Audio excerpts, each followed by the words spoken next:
സ്നേഹത്തോടെ ആമിനാസ് അടുക്കളയിലേക്ക് സ്വാഗതം. എല്ലാവരും സുഖമാണെന്നുള്ളൊരു വിശ്വാസം. അപ്പോൾ ഇപ്പോൾ ക്രിസ്മസിൻ്റെതായ തിരക്കുകളാണ് എല്ലാവർക്കും. ക്രിസ്മസിന് വേണ്ടിയിട്ട് എന്താ പറയുക, നല്ല നല്ല ഫുഡുകൾ ഉണ്ടാക്കുന്ന ഓട്ടത്തിൽ തിരക്കുകളിലൊക്കെ ഇരിക്കും.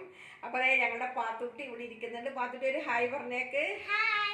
പാത്തുട്ടി എന്താണ്, ഞാനിവിടെ വന്നിരിക്കണവരെ അവൾ വന്നില്ല കേട്ടോ. ഇവിടെ ഞാൻ ഇരുന്ന് കണ്ടപ്പോഴേക്ക് ഓടി വന്ന് അവിടെ നിന്ന് ഇരുന്നതാണ്. അപ്പോൾ എന്താണെങ്കിലും നമ്മൾക്ക് ക്രിസ്മസിനോടും ന്യൂ ഇയറിനോടനുബന്ധിച്ച് നല്ലൊരു ചിക്കൻ കൊണ്ടുള്ള ഒരു റെസിപ്പിയാണ് ഞാൻ തയ്യാറാക്കുന്നത്. ഇപ്പോൾ ഞാൻ കുറേ ആയിട്ട് വീഡിയോ ഈ രീതിയിൽ ഇടാറില്ല, ഷോർട്സ് വീഡിയോ ആണ് ഞാൻ കൂടുതലിടുന്നത്. അപ്പോൾ എന്താണെങ്കിലും ഇന്നൊന്ന് ഇട്ട് നോക്കിയതാണ്. എല്ലാവരും കാണണം, സപ്പോർട്ട് ചെയ്യണം. അപ്പം നേരെ അങ്ങോട്ട് കിച്ചണിലോട്ട് പോകാം. അപ്പോൾ എല്ലാവർക്കും ഇനിയിപ്പോൾ ഞാൻ ഹാപ്പി ക്രിസ്മസും ഹാപ്പി ന്യൂ ഇയറും ഞാൻ പറയുകയാണ്, മുൻകൂട്ടി പറഞ്ഞാണ്. ഇനി ഇത് കഴിഞ്ഞിട്ട് ഇനി വീഡിയോ എടുക്കാൻ വഴുകി പോയിട്ടുണ്ടെങ്കിൽ തന്നെ എല്ലാവർക്കും കൂടി ഹാപ്പി ന്യൂ ഇയർ പറഞ്ഞേക്ക്. Happy new year. അപ്പം നേരെ അങ്ങോട്ട് കിച്ചണിലോട്ട് പോകാം, വരും. അപ്പോൾ ഇവിടെ ഞാനൊരു ബൗൾ എടുത്ത് വെച്ചിട്ടുണ്ട്. ഇതിലോട്ട് നമുക്ക് ചിക്കൻ ഇട്ട് കൊടുക്കാം. അപ്പോൾ ചിക്കൻ നല്ലപോലെ ഇട്ട് കഴിഞ്ഞിട്ട് ഇതേ ഞാൻ ഒത്തിരി ചെറുതാക്കിയിട്ടല്ല, അതുപോലെ ചിലതൊക്കെ ചെറുതുണ്ട് ചെറുത് വലുതുണ്ട് കേട്ടോ. ഇതിലോട്ട് ഞാനൊരു ടീസ്പൂൺ കുരുമുളക് പൊടി ഇട്ട് കൊടുക്കുന്നുണ്ട്. അതുപോലെ തന്നെ ഒരു ടീസ്പൂണോളം കാശ്മീരി മുളക് പൊടി ഇട്ട് കൊടുക്കുന്നുണ്ട്, കളറിന് വേണ്ടിയിട്ടാണ്. പിന്നെ ഞാൻ ഇഞ്ചി വെളുത്തുള്ളി പേസ്റ്റ് ചതച്ച് നല്ലപോലെ പേസ്റ്റ് ആക്കിയതാണ്. അത് ഞാനൊരു ടേബിൾ സ്പൂണോളം ഇട്ട് കൊടുക്കുന്നുണ്ട്. പാകത്തിനുള്ള ഉപ്പുപൊടി ഇട്ട് കൊടുക്കുന്നുണ്ട്. നമുക്കൊരു ടീസ്പൂൺ സോയാബീൻ ഒഴിച്ച് കൊടുക്കാം. പിന്നെ നമുക്ക് ഇട്ട് കൊടുക്കേണ്ടത് മൈദപ്പൊടിയാണ്. ഞാനൊരു 2 ടേബിൾ സ്പൂണോളം മൈദപ്പൊടിയാണ് എടുത്തിരിക്കുന്നത്. അത് നമുക്കിതിലോട്ട് ഇട്ട് കൊടുക്കാം. പിന്നെ ഒരു 3 ടീസ്പൂണോളം കോൺഫ്ലവർ കേട്ടോ, അതും കൂടി ഇട്ടിട്ട് ഇതിനെല്ലാം കൂടി നല്ല പോലെ ഒന്ന് തിരുമ്മി നല്ല പോലെ ഇതിലോട്ട് പിടിപ്പിക്കണം. അപ്പം നല്ല പോലെ നമ്മൾ കാശ്മീരി മുളക് ചേർത്തത് ചിക്കനിൽ ഇത്തിരി കളർ ഇട്ടാൻ വേണ്ടിയിട്ടാണ്. അപ്പോൾ ഇതെല്ലാം കൂടി നല്ല പോലെ കൂട്ടി യോജിപ്പിക്കട്ടെ. ഇതിലോട്ട് ലേശം വെള്ളം ഒഴിച്ച് കൊടുക്കാം, ഒന്നും കൂടി കൂട്ടി യോജിപ്പിക്കാനായിട്ട്. ഇനി നിങ്ങൾക്ക് മുട്ട ഇട്ടിട്ട് കുഴക്കണം എന്നുണ്ടെങ്കിൽ അങ്ങനെ കുഴച്ചെടുക്കാം. ഞാൻ മുട്ട ഇതിൽ ചേർക്കുന്നില്ല കേട്ടോ. അപ്പോൾ നമ്മൾക്ക് ഇത് ലേശം കൊണ്ട് ഇത് കയ്യിൽ എടുത്തിട്ട് എല്ലായിടത്തേക്കും അപ്പോൾ അത് തുള്ളി വെള്ളം ഞാൻ ഇതുവരെ ചേർത്തിട്ടുണ്ടായിരുന്നില്ല, അതുകൊണ്ടാണ് ഞാൻ യോജിപ്പിച്ചിരുന്നത്. ഇപ്പം എല്ലാം നല്ല പോലെ കൂട്ടി യോജിപ്പിച്ച് ഉപ്പൊക്കെ കറക്റ്റ് പാകമാണ്, കാരണം സോസിൽ ഉപ്പ് ഓൾറെഡി ഉണ്ടല്ലോ. അപ്പോൾ ഉപ്പൊക്കെ പാകമാണ്. ഇനി നോക്കിയിട്ട് നമുക്ക് ഇതിൻ്റെ മറ്റുള്ള സാധനങ്ങളൊക്കെ ചേർക്കുമ്പോൾ നമുക്ക് ഉപ്പ് നോക്കിയിട്ട് ഇട്ട് കൊടുക്കാം. അപ്പോൾ ഇത് ഇവിടെ സെറ്റ് ആവട്ടെ. നമുക്കൊരു അരമണിക്കൂറോ ഒരു 20 മിനിറ്റെങ്കിലും നമുക്കിതൊന്ന് റെസ്റ്റ് ചെയ്യാൻ വെക്കണം. അപ്പോൾ ഞാനിതൊന്ന് അടച്ച് വെക്കട്ടെ.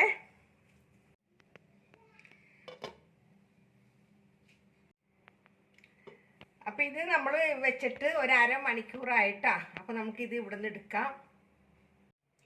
അപ്പോൾ ഞാനിവിടെ ഒരു കടായി വെച്ചിട്ടുണ്ട്. ഇതിലേക്ക് ഞാൻ സൺഫ്ലവർ ഓയിലാണ് ഒഴിച്ചിരിക്കുന്നത്. ഇത് നമുക്ക് എണ്ണ നല്ലപോലെ ചൂടായിട്ടുണ്ട്. ഇതിലോട്ട് നമുക്ക് ഓരോ പീസ് അങ്ങോട്ട് ഇട്ട് കൊടുക്കാം.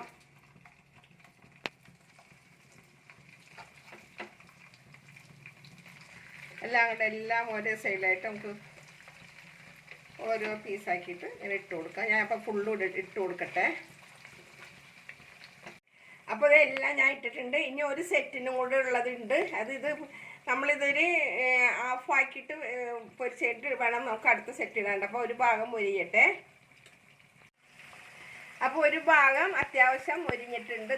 ഇതുപോലെ മൊരിഞ്ഞ മതിയേ, അവിടെ ഒത്തിരി ഡ്രൈ ആയിട്ട് മൊരിയരുത്. അപ്പോൾ ഇതെല്ലാം ഞാൻ ഇതുപോലെ ഒരു കഷ്ണവും വലുതുണ്ടായിരുന്നു, അത് കട്ട് ചെയ്തിട്ടുണ്ടായിരുന്നില്ല ഞാൻ. അപ്പോൾ ഇതെല്ലാം ഞാനൊന്ന് മറിച്ചിടട്ടെ. ഞങ്ങൾക്ക് 2 പേർ കൂടെ നിന്ന് മറിക്കുമ്പോഴുള്ള അസൗകര്യം കൊണ്ടാണ്. അപ്പോൾ ഞാനിത് ഫുള്ളും ഒന്ന് മറിക്കട്ടെ.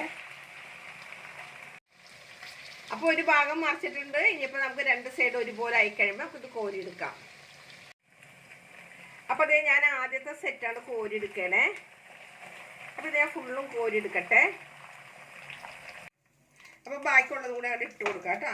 എല്ലാ പീസും അവിടെ ഇട്ട് കൊടുക്കണേ. എല്ലാം ഞാനൊന്ന് ഇട്ടിട്ട് കാണിച്ചു തരാം. അപ്പോൾ ഇതേ ബാക്കിയുള്ളതും കൂടി ഞാൻ ഫ്രൈ ചെയ്തിട്ട് ഞാൻ ഇത് കോരിയെടുക്കണേ. അപ്പോൾ ഇതെല്ലാം ഞാനത് കോരിയെടുക്കട്ടെ. അപ്പം ഞാൻ ആ എണ്ണ കുറച്ച് മാറ്റിയിട്ടുണ്ട്.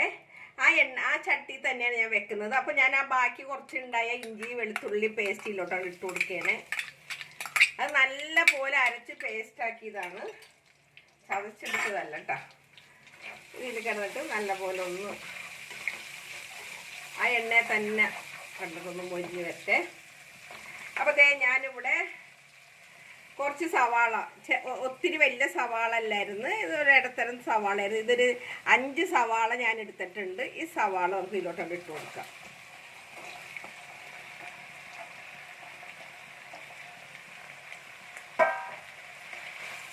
അത് ഈ ഉള്ളിയും എല്ലാം കൂടി കിടന്നിട്ട് ഒന്ന് ജസ്റ്റ് ഒന്ന് വാടാനേ പാടുള്ളൂ. കാരണം നമ്മളിപ്പോൾ ഇഞ്ചി വെളുത്തുള്ളി നമ്മൾ ആദ്യം തന്നെ ഇട്ടിട്ടുണ്ടല്ലോ. അപ്പോൾ ഇതൊന്ന് ജസ്റ്റ് ഒന്ന് വാടി കഴിയുമ്പോൾ ഇനി നമ്മൾക്ക് അടുത്ത് ചേർത്ത് കൊടുക്കേണ്ടത്, ഇതിലോട്ട് ഞാനൊരു 3 വലിയ പച്ചമുളകായിരുന്നു. അപ്പോൾ എരിവ് നിങ്ങളുടെ പാകത്തിന് വേറെ ഞാൻ മുളക് പൊടി ഒന്നും ചേർക്കുന്നില്ല. പിന്നെ ആകെ ചേർത്തിരിക്കുന്നത് കാശ്മീരി മുളക് മാത്രമാണ്. അത് ഞാൻ ഇതിലോട്ട് ഇട്ട് കൊടുക്കുന്നുണ്ട്. പിന്നെ ഞാൻ ചില്ലി സോസ് ഒന്നും ചേർക്കുന്നില്ല കേട്ടോ. ഞാൻ 1 ടീസ്പൂണോളം സോയാബീൻ സോസും കൂടി ചേർക്കുന്നുണ്ട് ഇതിലോട്ട്. എന്നിട്ട് ഇത് നല്ലപോലെ എല്ലാം കൂടി ഒന്ന്, അപ്പോൾ പച്ചമുളക് ഇങ്ങനെ വെന്തിങ്ങനെ ഉടഞ്ഞു പോവണ്ട കേട്ടോ. ജസ്റ്റ് ഒന്നിങ്ങനെ എല്ലാം ഇങ്ങനെ വാടാനേ പാടുള്ളൂ. ഇതിലോട്ട് തന്നെ ഞാനൊരു വലിയ ക്യാപ്സിക്കം എടുത്തതായിരുന്നു. അപ്പോൾ ഒരു വലുതും ഉണ്ടായിരുന്നു, ഒരു ഇടത്തരം ചെറുതും ഉണ്ടായിരുന്നു. അതും കൂടെ നമുക്ക് ഇതിലോട്ട് ഇട്ട് കൊടുക്കാം. എനിക്ക് ക്യാപ്സിക്കം ഒത്തിരി ഇഷ്ടമാണ് ഇങ്ങനെ ഇതിൽ കഴിക്കാനായിട്ട്. ഇനിയിപ്പോൾ നിങ്ങൾക്ക് ക്യാപ്സിക്കത്തിൻ്റെ അളവ് അത്രയും വേണ്ടാന്നുണ്ടെങ്കിൽ അത് നിങ്ങളുടെ ഓരോരുത്തരുടെയും പാകത്തിനാണ്. ഇതും ഒന്ന് നല്ലപോലെ ഇത് കിടന്നിട്ട് ഒന്ന് ജസ്റ്റ് ഒന്ന് വാടി വരട്ടെ. ഒരു കളറിന് 1 ടീസ്പൂണോളം കാശ്മീരി മുളക് കൂടി ഇട്ട് കൊടുക്കുന്നത്. അതൊരു കളറിന് വേണ്ടിയിട്ടാണ്. വേറെ നമ്മൾ കളറുകളൊന്നും ചേർക്കുന്നില്ല, ഈ കളറാണ് നമ്മൾ ചേർക്കുന്നത്. അപ്പോൾ അതൊന്ന് നമ്മളൊന്ന് മിക്സ് ചെയ്തതിന് ശേഷം ഇനി ഞാൻ ചേർക്കുന്നത്, ഇതിലേക്ക് ഞാനൊരു 3 ടേബിൾ സ്പൂണോളം ചില്ലി സോസ് ഒഴിച്ച് കൊടുക്കുന്നുണ്ട്. ഈ ടൊമാറ്റോ സോസ്, ചില്ലി സോസ് അല്ല, ടൊമാറ്റോ സോസ് ഒഴിച്ച് കൊടുക്കുന്നുണ്ട്. ഇതിൻ്റെ ഇടയ്ക്ക് ഞാൻ ഉപ്പൊന്നും നോക്കിയിട്ടില്ല, കാരണം പല പല സോസുകൾ ഒഴിച്ച് കൊടുക്കുന്നതുകൊണ്ട് നമ്മൾക്ക് ഉപ്പുകൾ ഇപ്പോൾ നോക്കാൻ പറ്റില്ല കേട്ടോ. ലാസ്റ്റേ ഞാൻ നോക്കുന്നുള്ളൂ. ഇതിലേക്ക് ഒരു ചെറിയ ടീസ്പൂണിൽ വിനാഗിരി ഒഴിച്ച് കൊടുക്കുന്നുണ്ട്. അതുപോലെ തന്നെ ഇതിലോട്ട് ഞാൻ 1 ടീസ്പൂൺ, ഒത്തിരി വലിയ ടീസ്പൂണല്ല, ചെറിയ ടീസ്പൂണിൽ ഇതുപോലെ 1 ടീസ്പൂൺ പഞ്ചസാര കൂടി തൂക്കി കൊടുക്കുന്നുണ്ട്. എന്നിട്ട് ഇനിയിപ്പോൾ നമ്മൾക്ക് എല്ലാം ഒന്ന് കൂട്ടി ഇളക്കിയതിന് ശേഷം ഇതെല്ലാം ഇളക്കിയതിന് ശേഷം ഇനിയിപ്പോൾ ഇതിലോട്ട് ഞാനിത് കുറച്ച്, ഒത്തിരി ഇങ്ങനെ ഡ്രൈ ആയിട്ടല്ല ഞാനിത് എടുക്കണം കേട്ടോ. ഇതിൽ 1 ടീസ്പൂൺ കോൺഫ്ലവർ എടുത്തതാണ്. അത് നമുക്കിതാണ് ഒഴിച്ചു കൊടുക്കാം.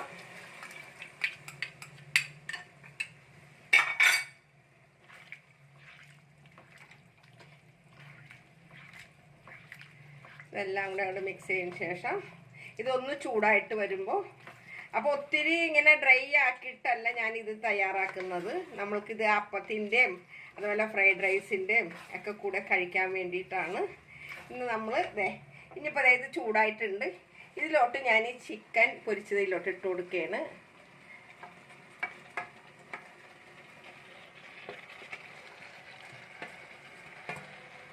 തീ ഒന്ന് കുറച്ചിട്ടൊന്ന് ഇളക്കി വെക്കട്ടെ.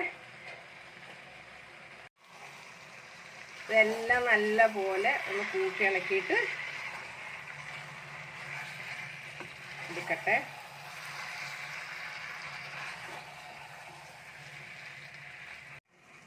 അപ്പോൾ ഇതിൻ്റെ ഇടയ്ക്ക് ഞാൻ ചട്ടകം ഒന്ന് മാറ്റിയിട്ടെ, കാരണം ഇത് ഇത്ര ഉള്ളതുകൊണ്ടിട്ട് എനിക്ക് ഇളക്കുമ്പോൾ ചട്ടകം ഒന്ന് വളയണ പോലെ തോന്നുന്നു. പിന്നെ എനിക്കതുകൊണ്ടിട്ട് ഞാൻ ചട്ടകം ഒന്ന് മാറ്റി. ഇനി ഇതൊരു 2-3 മിനിറ്റ് ഒന്ന് അടച്ചിട്ട് ഒന്ന് ആവി ശരിക്കും അതിലോട്ട് കയറി വരട്ടെ. അപ്പോൾ നമ്മളുടെ കറി ഇവിടെ റെഡി ആയിട്ടുണ്ട്, കണ്ടില്ലേ. അപ്പം ഞാനിതിൻ്റെ കൂടെ കഴിക്കുന്നത് അപ്പമാണ് കേട്ടോ. അപ്പത്തിൻ്റെ കൂടെയാണ് ഞാൻ കഴിക്കാൻ പോകുന്നത്. അപ്പോൾ കണ്ടില്ലേ, നല്ല പോലെ ആവിയെല്ലാം കയറി നല്ല പോലെയൊക്കെ തിള വന്നിട്ടുണ്ട്. നല്ല ഉഷാറായിട്ടിരിക്കുന്നുണ്ട്. നമ്മൾക്ക് ക്രിസ്മസിന് എല്ലാവരും ഇതൊന്ന് ട്രൈ ചെയ്ത് നോക്കണം കേട്ടോ. ക്രിസ്മസിനോ ന്യൂ ഇയറിനോ ഒക്കെ ട്രൈ ചെയ്ത് നോക്കാം. അപ്പം ഞാൻ അതിൻ്റെ ഗ്യാസ് അങ്ങോട്ട് ഓഫ് ചെയ്യട്ടെ. അപ്പോൾ അതേ ഞാനിവിടെ ഒരു 5-6 മിനിറ്റ് ആയിട്ട് ഇതിവിടെ തയ്യാറാക്കി വെച്ചിട്ട് അപ്പോൾ ആവിയൊക്കെ പറക്കുന്നുണ്ട്. അപ്പോൾ തീർച്ചയായിട്ടും നിങ്ങളൊന്ന് ട്രൈ ചെയ്ത് നോക്കാം. അപ്പോൾ നമ്മൾ പലവരും പല രീതിയിലാണ് തയ്യാറാക്കുന്നത്. അപ്പോൾ ചിലവർ ഇത് വ്യത്യസ്തമായിട്ട് രീതിയിലൊക്കെ തയ്യാറാക്കും. ഞാൻ ഈ രീതിയിലാണ് തയ്യാറാക്കിയെന്ന് മാത്രം. അപ്പോൾ തീർച്ചയായിട്ടും എന്തുണ്ടെങ്കിലും നിങ്ങളുടെ അഭിപ്രായങ്ങളൊക്കെ ഒന്ന് കമൻറ്റ് ബോക്സിൽ ഇടാൻ മറക്കരുത്. അപ്പോൾ അതിൻ്റെ ഇടയ്ക്ക് ഞാൻ ഇതിൻ്റെ സൈഡായിട്ട് ഞാൻ കുറച്ച് അപ്പവും കൂടി തയ്യാറാക്കിയിട്ടുണ്ട് കേട്ടോ. കാരണം ഇന്ന് എൻ്റെ മോളും കുട്ടികളൊക്കെ ഇവിടെ ഉണ്ട്. അപ്പോൾ അവർക്ക് അപ്പം മതി എന്ന് പറഞ്ഞു. അപ്പോൾ അപ്പവും നമ്മുടെ ഈ കറിയും കൂടിയാണ്, ചിക്കൻ കൊണ്ടുള്ള ഈ കറിയും കൂടിയാണ്. അപ്പോൾ എന്താണെങ്കിലും അഭിപ്രായങ്ങളെല്ലാം ഒന്ന് കമൻറ്റ് ബോക്സിൽ ഇടാൻ മറക്കരുത്. കുറേ നാളുകളായി ഞാൻ ഫുൾ വീഡിയോ എടുത്തിട്ട് ഷോർട്സാണ് ഞാൻ ഇടാറ്. അപ്പോൾ ഇഷ്ടപ്പെട്ടാലൊക്കെ ഒന്ന് ലൈക്ക് ചെയ്യാനും അതേപോലെ തന്നെ അഭിപ്രായങ്ങളൊക്കെ കമൻറ്റ് ബോക്സിൽ ഇടാനും ഒന്നും മറക്കരുത്. അപ്പോൾ ഒരിക്കൽ കൂടി നിങ്ങളോട് എല്ലാവരും നന്ദി പറയുന്നത് നിങ്ങളുടെ സ്വന്തം മാമിന് താത്ത. Okay bye, thank you.